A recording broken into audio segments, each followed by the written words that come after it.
नमस्कार मित्रों, हमारे चैनल में आपका स्वागत है। पौराणिक कथाओं की श्रृंखला में आज मैं महाशिवरात्रि के व्रत की कथा लेकर आई हूँ, जो कि हमारे पुराणों में वर्णित है। पुराने समय में चित्रभानु नाम का एक शिकारी था, जो जानवरों की हत्या करके अपने परिवार का पालन पोषण करता था। एक बार उसने किसी सेठ से कुछ कर्जा लिया और उसे निश्चित समय पर चुका न सका। इससे सेठ क्रोधित हो गया और उसे शिव मंदिर में बंदी बना लिया। उस दिन शिवरात्रि का दिन था। ध्यान मग्न होकर शिव संबंधी चर्चा सुनता रहा और चतुर्दशी के व्रत की कथा भी उसने सुनी।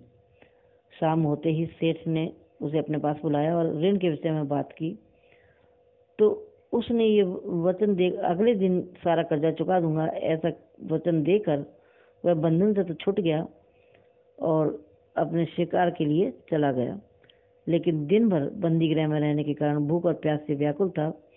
शिकार को खोजता हुआ बहुत दूर निकल गया और उसके हाथ कुछ नहीं लगा।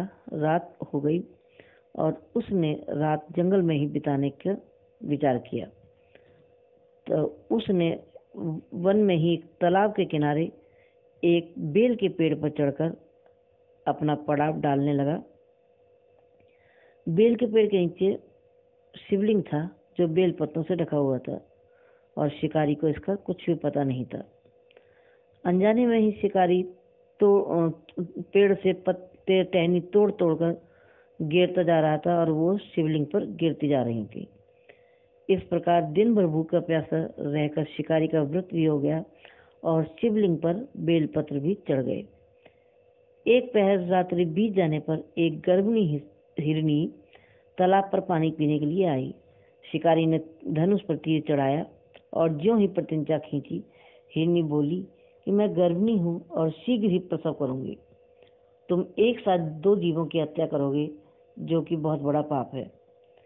मैं बच्चे को जन्म देकर शीघ्र ही तुम्हारे पास आ जाऊंगी, तब तुम मुझे मार लेना। शिकारी ने प्रतिज्ञा ढीली कर दी और हिरनी जंगल में लुप्त हो गई।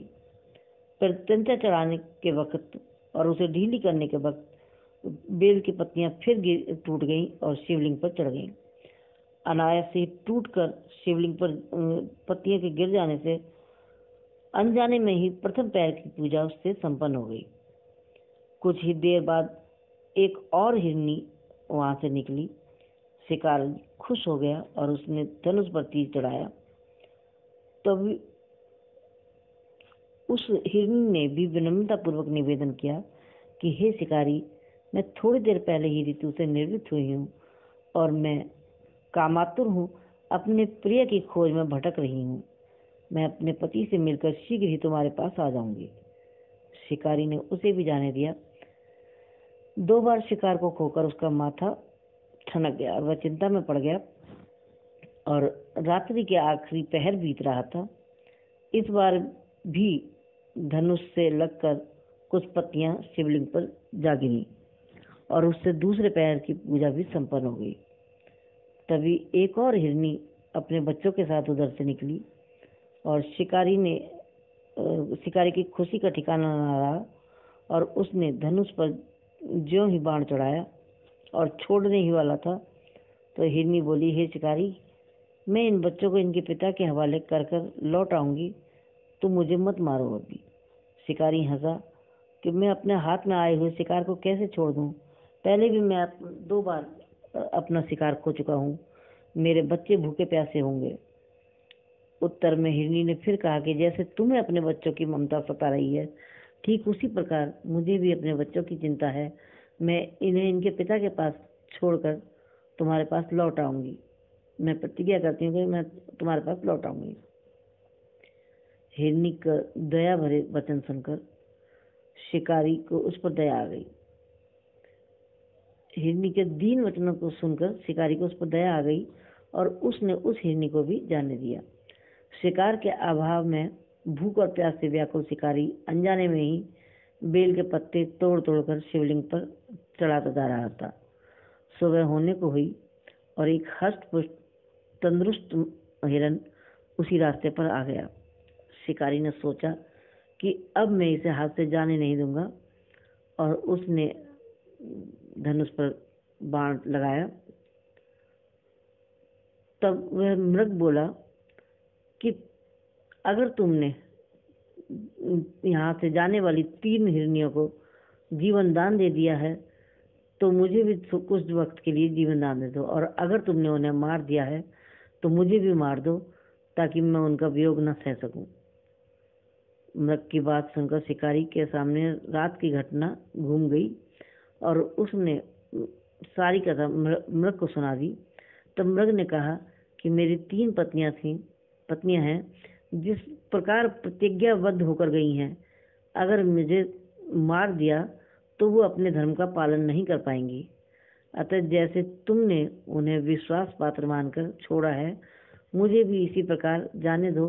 मैं उन सब के साथ तुम्हारे सामने शीघ्र ही उपस्थित हो जाऊंगा। शिकारी ने उसे भी जाने दिया।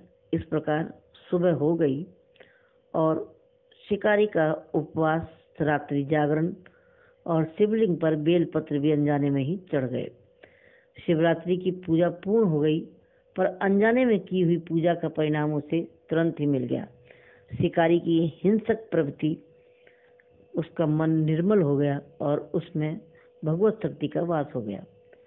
थोड़ी ही देर में मृग सह परिवार शिकारी के समक्ष उपस्थित हो गया ताकि वह उनका शिकार कर सके, किंतु जंगली पशुओं में ऐसी सत्यता, सात्विकता और सामूहिक प्रेम भावना देखकर शिकारी को बड़ी गिलानी हुई। उसने हिरण के परिवार को जीवन दान दे दिया। अनजाने में ही शिवरात्रि के व्रत का पालन करने पर भी शिकारी को मोक्ष की प्राप्ति हुई।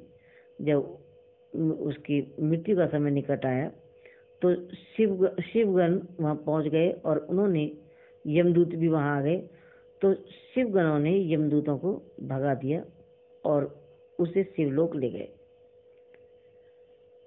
तो ये कथा हमें संदेश देती है कि शिव जी अनजाने में भी की हुई पूजा से प्रसन्न होते हैं। इसका सीधा अर्थ है कि शिव भोलेनाथ बहुत ही दयालु और सीधे हैं, भोले हैं, वो थोड़ी सी पूजा से भी प्रसन्न हो जाते हैं। तो ये थी शिव जी की महाशिवरात्रि की पौराणिक कथा।